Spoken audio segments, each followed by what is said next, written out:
Yang pertama, alhamdulillah. Kalau dikatakan dia berusaha untuk meninggalkan larangan-larangan syariat. Ini sebuah pencapaian yang indah sebenarnya. Tapi bagaimana dia bisa meninggalkan larangan-larangan syariat kalau dia nggak belajar?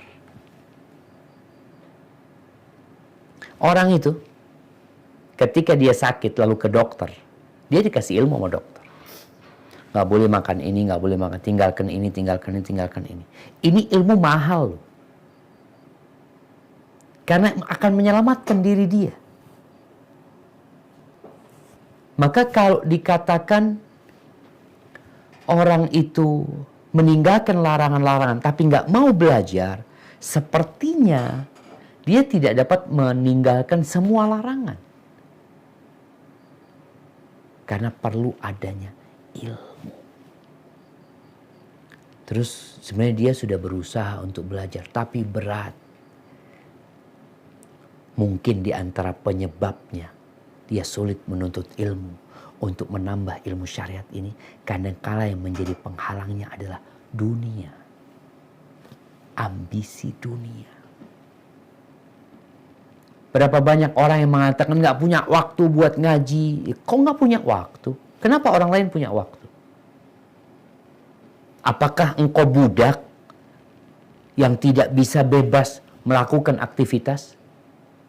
Kita orang merdeka. Kalau bicara kerjaan ya. Umpamanya kalau kita bicara dokter. Dokter ini Masya Allah, Anda lihat. Dia orang yang memiliki waktu yang sangat bebas. Ada waktu dia mungkin harus praktek di rumah sakit. Tapi ada praktek pribadi. Semau dia.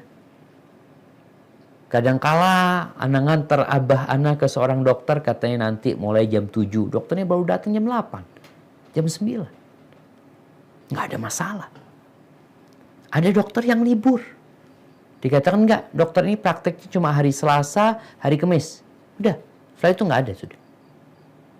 Berarti dia punya keluasan sebenarnya untuk menetapkan kapan dia mau cari dunia ini. Tapi kadangkala ambisi dunia itu. Di Jember ada seorang dokter yang Masya Allah.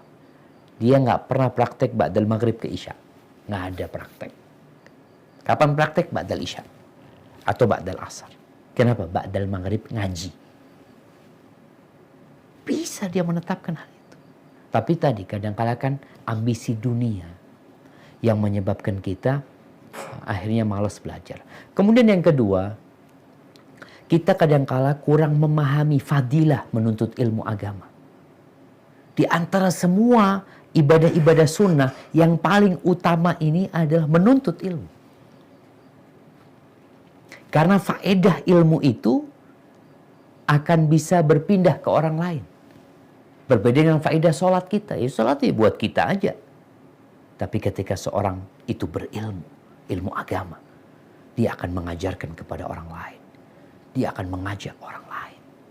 Dan dia akan susah disesatkan oleh iblis.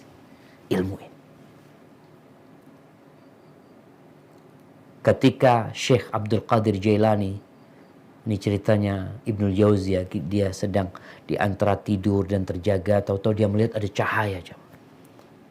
Lalu di balik itu ada panggilan yang mengatakan, "Ya Abdul Qadir, wahai Abdul Qadir," kata dia. "Labbaik, labbaik," kata dia. Iya kata dia. "Aku datang," kata dia. Suara itu mengatakan dari balik cahaya ini, "Aku adalah Tuhan. Ketahuilah bahwa aku sudah menggugurkan kewajiban-kewajiban atas dirimu." Apa kata Syekh Abdul Qadir Jailani? "Inta iblis." Engkau iblis, kata dia.